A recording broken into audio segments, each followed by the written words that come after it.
The staff succession of both Class A and S had come to an end.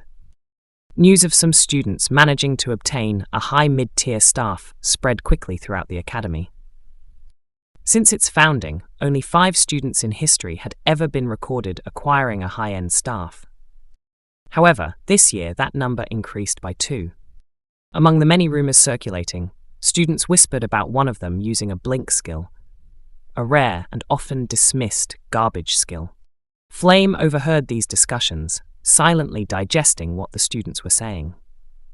At the study hall, she let out a breath of relief.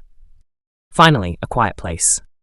Everywhere else, the only thing people talked about was the staff succession. The news had spread like wildfire throughout the academy. Still, her thoughts lingered on what had happened earlier. She didn't understand how I had been able to grab the Terravon staff. Who was I? As an avid reader of the romance novel Do Not Marry the Princess, she was surprised. In the novel, no one could resonate with the staff of Terravon. Yet I had done it so easily. It almost felt like I was showing off. She found it pointless to overthink it for now. Flame, a voice called. She turned to see a blonde-haired girl approaching. Are you studying alone again? Flame turned to face her, instantly putting on a jovial expression to mask her earlier thoughts. Do you kids think I am a nerd? She teased. Flame, you always wander off to study, the blonde girl responded. You do know we are the same age, right? Flame momentarily forgot she had transmigrated into this world. In her eyes, they were just children. It was hard for her to act like one. Are you going to study today? Another girl with red hair, Jackie, asked. Flame noticed Jackie's hairstyle was similar to hers.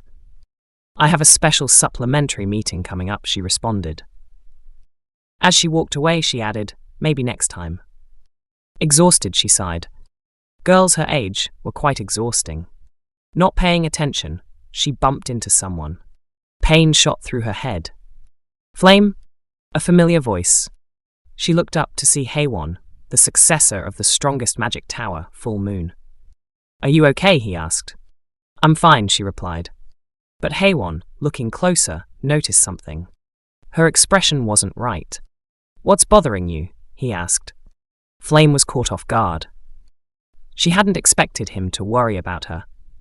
It is nothing, she assured him. Are you heading to the Class S exclusive training hall again? He nodded. And you? Off to study again? You know you can't just avoid training, he added. That's quite sincere of you to say, Haewon, she replied. Haewon scrutinized her for a moment. Then, with a warm smile, he reached out, lightly tapping her shoulder. I will see you later. With that, he turned and left. Flame stood there, dumbfounded, watching his retreating figure. She wasn't particularly impressed. Turning to leave, she suddenly felt a presence. One of the girls from earlier was following her. She narrowed her eyes. Jackie? Why was she here? When Flame called out to her, Jackie abruptly turned and walked away without a word. Strange, but Flame didn't dwell on it. Now wasn't the time to think about such things. She had a meeting to attend. A special supplementary meeting. In Don't Marry the Princess, this was where Isel, the female lead, and Princess Hong Byun, the villainess, would finally face off. Entering the study hall, she saw that everyone had already taken their seats. The main characters were all present. She looked around, confirming the host. A Class A student named Kyle. This meeting was meant for students to improve their grades. She noticed that most of the attendees were Class S students. But what truly caught her attention was an unexpected figure. Muyusong. She hadn't expected him to be here. Her surprise deepened. Muyusong was the male lead, yet he seemed interested in Baekhyusol. Was that a coincidence? No.